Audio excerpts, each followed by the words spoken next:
Alors, je vais vous parler d'un lieu dans lequel je me suis investie maintenant il y a 2 ans, depuis 2 ans.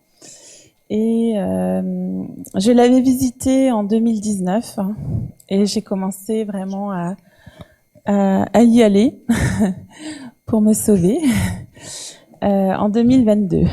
Donc, il a fallu du temps. Bon, voilà. J'aime.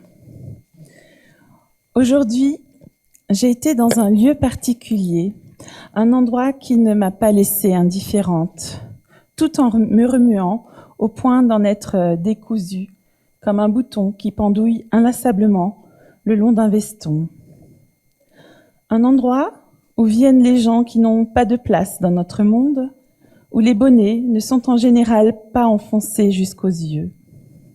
Un endroit où les barbes mal rasées ne sont pas un effet de style, mais celui de l'ennui, où les sourires sont parfois chagrins et les poignées de main un peu fébriles. Un endroit où le café est la tasse qui permet de parler de soi. Un endroit qui rassure 1000 vies qui se suivent.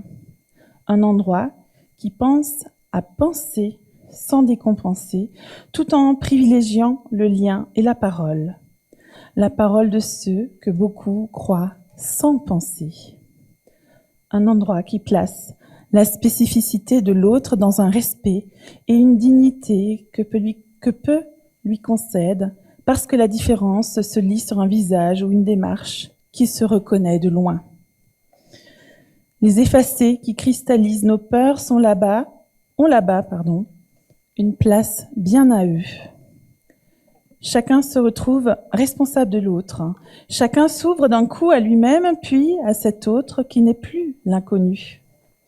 Tous reconnaissent dans ce lieu ce formidable sentiment d'existence, comme tout un chacun, mais aussi comme ce devrait être avec le reste du monde. Un monde qui préfère détourner les yeux et oublier que la maladie ne prévient pas quand elle happe nos esprits et tourmente nos chairs. Un monde qui n'a d'humain que le nom du peuple qui l'occupe et tend à déshumaniser les liens qui le composent, oubliant la bienveillance envers les plus vulnérables. J'étais là, assise sur ma chaise, à regarder ces femmes et ces hommes grouillant de prestige, celui d'une main serrée, d'une autre tendue, d'une poignée de certitude dont celle d'être ici, chez eux. C'était beau, en plus d'être émouvant et joyeux. C'était beau et pourtant, j'ai quitté ce lieu avec une distance faite d'inconfort. J'ai accepté la tasse, mais j'ai refusé les mains qui invitaient la mienne. Je n'étais pas prête. Je n'étais pas prête à être dans cette même chaleur humaine. J'ai manqué d'humilité.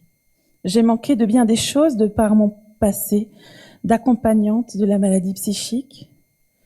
Je comprends mieux mon ressenti et ma retenue. Il y a tout un monde entre le fait d'épouser une cause et d'en être imprégné. Il y a tout un monde qui se meut quand le mur se lézarde et que s'infiltre le rejet et les batailles vaines dans un dernier soubresaut de protection. Ce n'était pas la première fois que je vivais cet antagonisme. Les miroirs prennent du temps à apaiser les reflets. Nos résistances n'y sont pas pour rien. Ce soir, j'ai envie de pleurer. Les luttes avec moi-même sont éreintantes. Les luttes, mais aussi ma place, sans cesse en mouvance. Je m'incline face aux larmes d'une conscience qui invite à l'ouverture. Je ne refuserai plus aucune poignée de main. Ce texte figure sur le site de la revue Santé Mentale et je remercie Isabelle Olivier pour ça, ainsi que Yvonne Queneau et Christophe qui n'est pas parmi nous. Merci pour votre écoute.